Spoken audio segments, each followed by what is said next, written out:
σε όλο το αυγό και μετά το βάζουμε να ξεκινήσει να ακολουθήσει τη διαδικασία της ξύρανσης. Όπου η ξύρανση μπορεί να διαρκέσει από 7-8 μέρες έως 20, ανάλογος πάλι πόσο μεγάλο είναι το αυγό. Στο τέλος, είναι σε αυτό το στάδιο που βλέπουμε εδώ πέρα. Σε θάλαμο δηλαδή το ξηραίνουμε. Μάλιστα, σωστά. Σε θάλαμο. Μου δώσεις να δοκιμάσω λίγο. Βεβαίως, θα κόψουμε τώρα. Ελάχιστο έτσι. Ναι. Να δω αν είναι καλό. Μου έχουν πει είναι το καλύτερο, αλλά. Ορίστε. Το βάζετε στο στόμα σας, δεν το δαγκώνετε, το γλύφετε για να καταλάβετε τις γεύσεις. Σαν καραμέλα. Το γλύφετε μέχρι να λιώσει και μετά το μασάτε αν θέλετε. Για να μπορείτε να καταλάβετε σιγά σιγά τη γεύση που βγάζει. Ωραία. Αρκετά, παιδιά. Θα φάω. Πολύ ωραίο. Ευχαριστούμε. Και μετά πάμε στο κέραμα. Ακριβώς. Λιώνουμε το φυσικό κερί μέλισσας που έχουμε.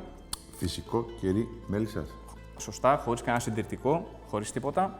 Και προχωράμε στην ευάπτισή του σιγά σιγά από τη μία μεριά και από την άλλη.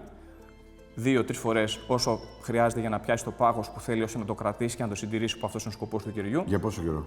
Η διάρκεια ζωής του είναι για 1 χρόνο και η σωστή θερμοκρασία που πρέπει να το συντηρούμε είναι στο ψυγείο.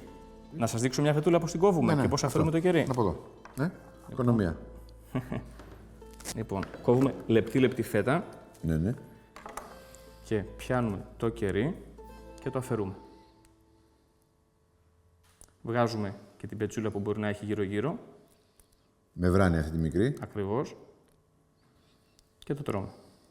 Εγώ. Εσείς, βέβαια, εσείς.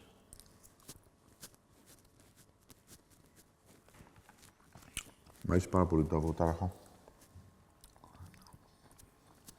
Και από τότε που αρχίσατε και φτιάχνετε και στο Μεσολόγγι και στην Πρέβεζα, απενοχοποιήθηκα. Γιατί παλιά το αυγοτάραχο σου έλεγε έρχομαι από το εξωτερικό. Ναι. Ενώ τώρα είναι ένα ελληνικό προϊόν. Όχι, η Ελλάδα φτιάχνει αυγοτάραχο, φτιάχνει αρκετό αυγοτάραχο, φτιάχνει καλής ποιότητας αυγοτάραχο. Όσες εταιρείες πιστοποιημένες φτιάχνουν αυγοτάραχο, κάνουν πολύ καλή ποιότητα αυγοτάραχου.